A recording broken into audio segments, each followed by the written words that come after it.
আল্লাহর ইবাদত করবে যেন তুমি আল্লাহকে দেখতে পাচ্ছ। কথা বুঝতে পারছেন? খুব ডিফিকাল্ট, কথাটা বলা সহজ, আমল করা খুব ডিফিকাল্ট। তুমি এমন ভাবে আল্লাহর ইবাদত করবে যেন তুমি আল্লাহকে দেখছো। ওয়াইল্লাম তাকুন তারাহ ফাইন্নাহু ইয়ারাক। যদি তুমি আল্লাহকে দেখতে না পারো তাহলে জেনে রাখবে আমি রাখি না কেন। আমার কপালে সেজদার দাগ আছে, ইবাদতের জীবনে আমি পাক্কা মুসল্লি, আর অর্থনৈতিক জীবনে গিয়ে যদি পাক্কা সুদখোর হই, ওই ইবাদত আল্লাহর কাছে কবুল হবে না। শেষ বয়সে গিয়ে 10টা চিল্লা দিয়ে আর 10টা উমরা করে আর 10 বার হজ করে আলহাজ টাইটেল লাগিয়ে কোনো লাভ নাই, কারণ আপনার রিজিকের সোর্সটা হারাম। আমি দুনিয়াতে এসেছি কেন? এক সময় তো আমি ছিলাম না, আবার এক সময় আমি থাকবো না। কেউ এসে চিরস্থায়ী হতে পারে নাই, তো আমরাও পারবো না। তো আল্লাহ পাক আমাদেরকে সৃষ্টিটা করলেন কেন? আমার কাছে আমার রব কি চান? আমি যদি না থাকতাম তাহলে আমার পরিবার চলতো কিনা, আমার সমাজটা চলতো কিনা, আমার শিক্ষা ব্যবস্থাটা চলতো কিনা, আমার দেশটা চলতো কিনা, এই বিশ্বের ঘূর্ণন চলতো কিনা, আর্নিক গতি চলতো কিনা, থেমে যেত? উত্তর না। আমি না থাকলে আর্নিক গতি থামতো না। আমি না থাকলে কি আমার পরিবার থেমে থাকতো না, আমার সমাজ থেমে থাকতো না, এই মসজিদ থেমে থাকতো না, এই রাজনীতি থেমে থাকতো না, অর্থনীতি থেমে থাকতো না, দেশও থেমে থাকতো না, উম্মাও থেমে থাকতো না। তাহলে আল্লাহ পাক আমাকে কেন সৃষ্টি করলেন?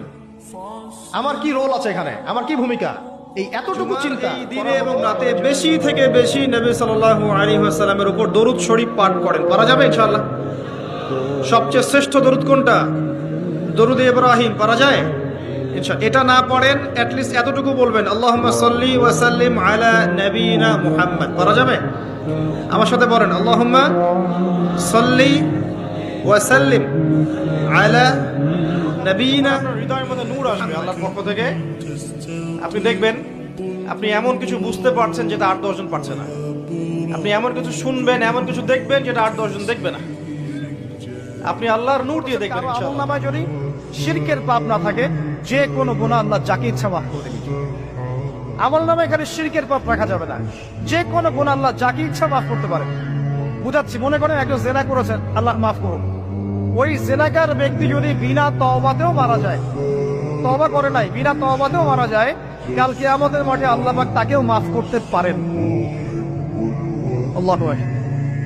কিন্তু একজন ব্যক্তি শিরক করেছে, তওবা না করে মারা গেছে, আল্লাহ তাকে মাফ করবে।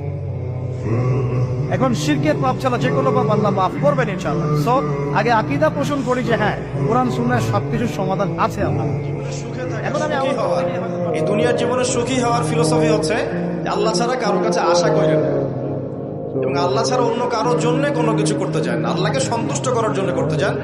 ইনশাআল্লাহ আল্লাহ পাক আপনাকে সবকিছু দিবেন। দেখেন অ্যানসার কতজন দিতে পারে।